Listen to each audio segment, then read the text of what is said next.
Hello, good evening, good afternoon, good morning to all of you who are joining this LinkedIn live session. And I welcome you all. My name is Harsh, and for all those who do not know me, I currently practice as an executive coach. I've been a ship's captain, I've been an investment banker, and now I run my consulting practice into executive coaching and leadership development. And today's session is about a very favorite topic of mine is how do you select the right coach for yourself? And this session you will find more relevant to people who are considering coaching seriously for their personal or professional development or growth. Now, now the genesis of this session is really a few weeks back. I had a discovery call with a client, with a prospective client actually, and during the discussion he asked me saying, "How do I know that you are the right coach for me?" And I also said that, look, that's a fair question. And I also don't know whether you are the right client for me or not. And he asked me this question then saying, okay, how do I know that who's the right coach for me? What is the process around that? And I thought a lot about that and realized that there's no process which exists. And hence, if somebody is looking for a coach for the first time, it could be a very daunting task, very confusing task, right? So my underlying assumption for this session is that all those who are joining us today, all of you are considering a coach for yourself at either now or at some point in the future. So either you have some big dreams, bold mission or vision to achieve. You want to really scale up. You want to create massive impact, uh, or you could be facing certain struggles, certain challenges where you need the help of a coach. Lack of motivation, lack of commitment, lack of conviction, confusion, self-doubt, fears, worries. All this could be coming in the way, and that is why you have decided to work with a coach. So that's a really underlying assumptions. And now I'll walk you through a process, not necessarily process, but my own thoughts that how should you go about searching for a coach. Now, why is this very challenging to begin with? And there are a couple of reasons, right? First is if you're new to the world of coaching, you will not know where to start really.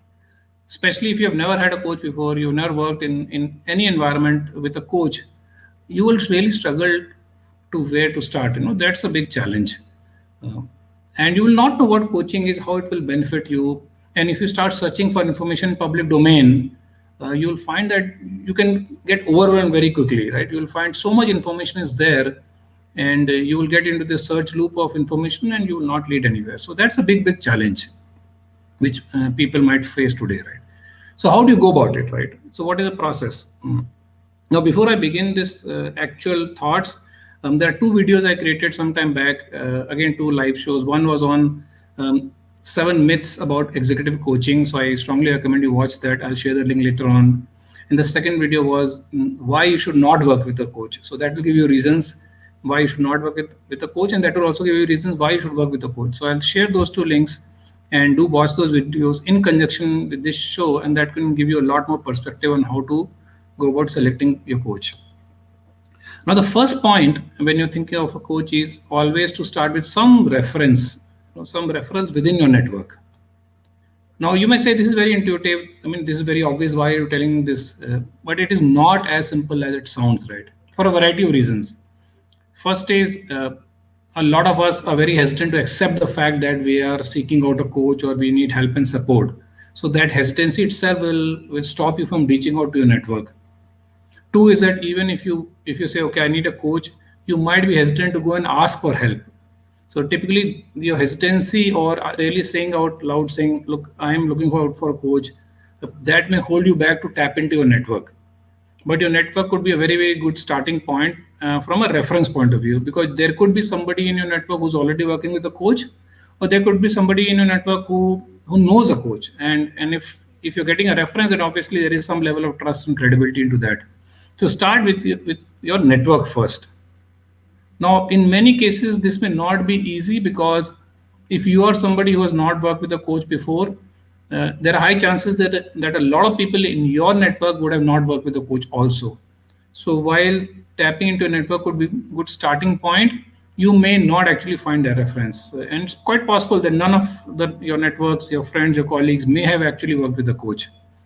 Sometimes it could help that you can go back to your organization, talk to your HR, and they could refer you to some coach which they are using for leaders in your organization. So start with some reference. I think that's the first starting point. The second is obviously, let's say you don't get any reference, or if you get some reference but you still want to do some research, obviously you need to go out there and search in public domain on internet or on social media. And the moment you start that search, there'll be so much information available to you that you can get completely overwhelmed. So obviously there you will have to use some judgment to shortlist certain names. Let's say you search on internet, search on LinkedIn, search on social media, you find certain popular names coming up in the top results, and somewhere you'll have to make some list saying I want to start with this list, and then figure out a way to filter and narrow this list to arrive at my coach. So somewhere you'll have to do that process. Unfortunately, there's no shortcut to that if you don't have references. So whether you have references or you're searching in public domain, you will have to create some list, some basic heuristics you have to use to say, okay, these are the 10 names which are coming up in my search results. Let me now go and see how I can use this information to find the right coach for myself. So I'm assuming if you do a search or go to a reference, you'll have some names to start off with. And the next few things which I'm going to share is which will help you narrow down that list and really find the coach for yourself. Once you have a certain list of people, you have certain names in mind, go and look at the profile, search for the profile. And when I say search for the profile, I'm not asking you to go and search, look at the resume or CV. I want you to go and look at the story. What has been their life's journey? What are the themes which are coming out in the story? What have been their challenges, their struggles, their success, their failures? So everybody has a unique story to tell, and the profile would tell you a lot about the type of person the coach is, because you'll find a lot of times the profiles are very similar in nature. And if you're looking for something different and unique, sometimes really studying the profile well and seeing what is the story of the life could help you filter that list down and look at some differentiation. So I strongly recommend that if you have certain names in mind, either through references or some public search, go and read their story and look at themes from that story and see if there's anything which resonates with you or not, anything which is unique, anything which is different. That may potentially help you narrow that list to a few names. The next thing you should do is really look out how these people are showing up to the world. Now, every coach will have some form of online presence normally, which could be a website, it could be social media pages. How are they actually showing to the world, right? What sort of articles they write, what sort of blogs they write, what sort of training programs they conduct, what sort of videos they create, what sort of content they are really putting out there to the world. Because when you look at the content, it can tell you a lot about the coach. What are their thought process, what are their beliefs, what are their values? Are they challenging the status quo or not?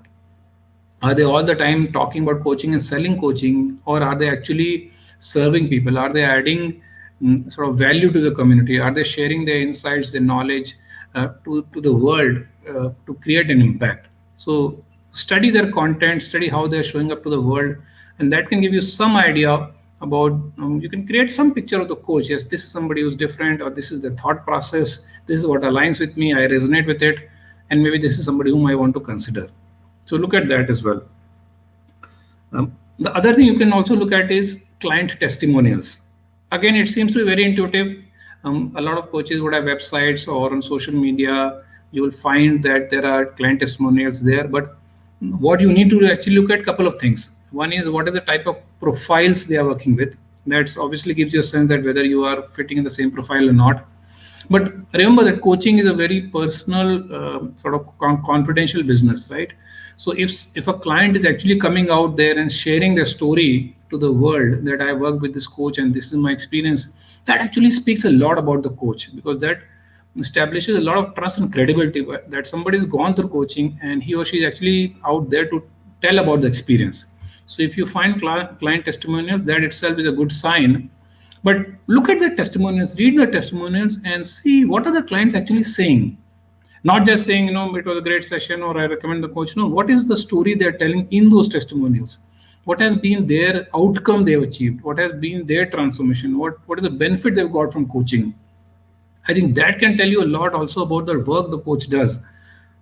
So really spend some time in reading those testimonials and understanding what sort of transformation the client got when he or she worked with this coach. Now, if you do all this research, you've done some research, references, you've gone through their profile, seen what is different about them, you've gone through the content, You've gone through the client testimonials. You have a narrower list now. You have few names. Now, what you can do is you can actually get on a quick call with them. Typically, this is called a discovery call or a chemistry session or a consulting call, 15-20 minute short call. Now, this is not a call to interview the coach, but this is just a call to know the coach better, know their approach, know the methodology, know their journey in person, tell more about you, why you feel the need of coaching, just to establish a level of comfort, trust, and sometime in 15-20 minutes you can actually figure out whether you're comfortable talking with the person, whether you're comfortable sharing information with the person or not, and you're checking whether the vibration frequency is matching or not. Now, you're not interviewing, you're not saying whether I should like the coach or not. All you're saying is establishing the comfort and trust level, that do you believe in the coach in that conversation, and can you see the coach believes in you? And it can give you some sense. And most of us, because it talks about a human level connection, right? So if you're able to establish a connection, that could also be one of the ways to really take a call whether I want to work with this person or not.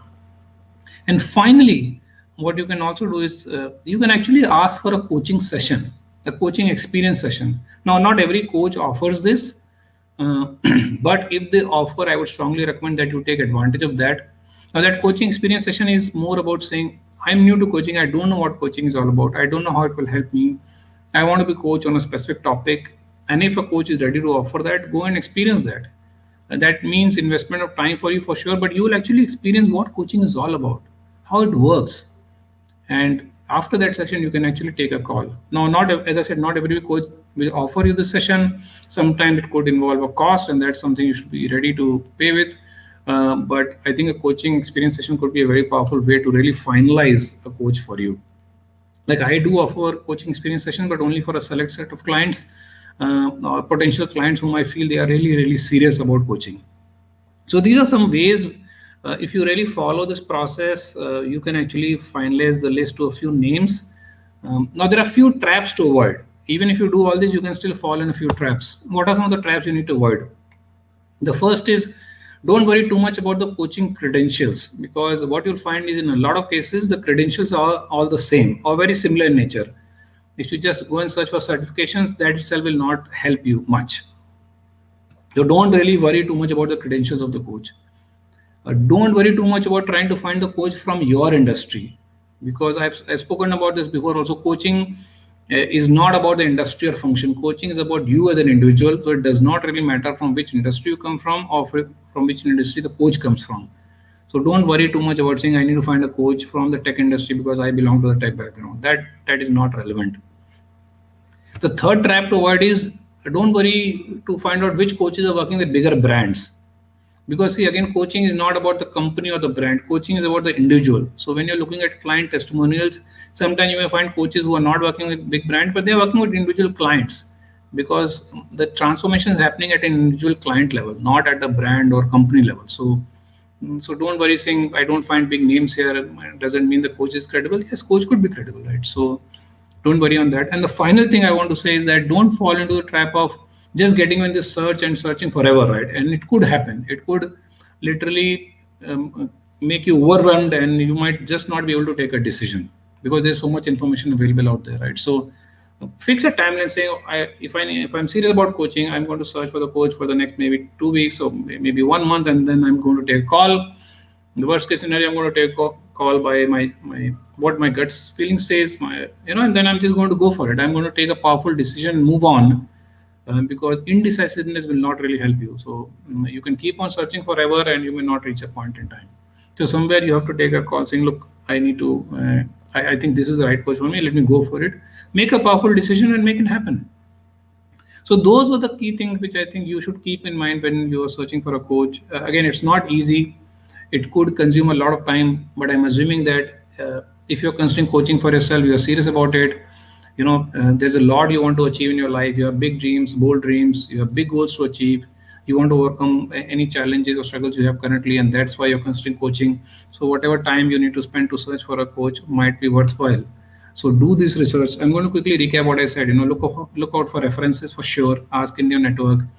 Shortlist some name based on some public domain search you do for coaches. Look at the profile. Look at the story. look at the content they're producing, how they're talking to the world. Study the client testimonials. What are clients saying about them? Get on a discovery call, get on a quick call to really know the coach and how the coach works, and establish a level of comfort and trust. And if at all they offer a coaching experience session, make sure you go and take that session so that you get an experience of coaching. Now, I must caution about this experience of coaching, that sometimes some people want free coaching. So don't go and talk to 10 coaches and try to say, I want to get 10 free coaching sessions. No, use that coaching session saying, look, I'm serious about it and I want to really experience coaching. And once I experience it, I'm going to take a call and go for it. So that's really the sort of in nutshell what I wanted to talk about it. I'm going to share a few links in the comment section. First is obviously the link of the 2 videos I mentioned earlier. Please make sure you watch those videos. Whatever I discussed today, I'm going to create a very small template just as a guidebook, and I'm going to share that link as a downloadable file. You can use that. I do chemistry calls, I do discovery sessions, so that link is available already in my LinkedIn profile, but I'll share that in the comments. If anybody is serious about coaching, we can get on a quick call, really see where you are and whether coaching can help you or not. And then obviously I offer an experience session, but that's only when we get to that stage. So that's all from my side. Now I'm going to just quickly wait and see if there is any comments, any feedback, any questions you might have, which I can answer. So Tracy says, I think the first step is for people to realize if they need a coach or a mentor. Exactly. So Tracy, that's a great point. I think coaching and mentoring are 2 different things, and that's why I said that video which I created already up in one of those sections. I'm speaking about what is the difference between coaching and mentoring, and these are 2 different things, and these are interchangeably used in organizations. You could have a coach, you could have a mentor, and you could have both. And the difference really is that I'll tell you very, very high level difference. A mentor is primarily an experiential form of learning, where normally a mentor is a person who's more senior than you, more experienced than you, and you learn from his or her experiences. It's a very open-ended relationship. I know people who have lifelong mentors, so there's no timeline attached to it. And it's a very fluid relationship that sometimes there's no goal or objective of overall mentoring, right? You go and talk to your mentor once in a while. You go sometimes as a sounding board, sometimes when you're struggling, sometimes when you have an idea. So it's a very fluid, open-ended relationship. Coaching, on the other hand, is a very time-bound relationship. So 3 months, 6 months, 9 months, 12 months, you are working within a time frame, and you are actually defining goals for that coaching engagement, saying during this engagement, I want to achieve these goals. So then the coach is going to help you work towards those goals, either help you develop the right skill set, the mindset to achieve those goals, or really understand what is coming in your way and help remove those hurdles so that you can achieve your goals. So that's very, very high level difference between coaching and mentoring. So Tracy, great point. Be very clear what is that you're looking for. Are you looking for a coach or are you looking for a mentor? And these are 2 different things, and you can have both. Hey Rosemary, thanks for joining from Sydney. I hope you found this session useful. Any other questions anybody has who has joined us today? I'm more than happy to sort of answer or hear from your experiences when you worked with your coach or when you went through the process of selecting a coach. Ashish, thank you for joining. I hope you found this session useful. Cool. I don't have any specific question from people. Let me quickly look at the chat box. Yeah, I don't see any specific questions now, but yes, if you have any further questions after watching this video, you can post the question in the comment section. I'm going to try and answer that question from my side. As I said, I'm going to share 3 links, the 2 video links, and probably a small workbook based on what I discussed today, and you can just download it and keep it as a checklist if and when you're thinking of coaching for your own self. And I'm also going to share a booking link if at all those who are serious about coaching, if you want to get on a quick call, really understand and explore whether coaching can help you or not, that I'll share that as well.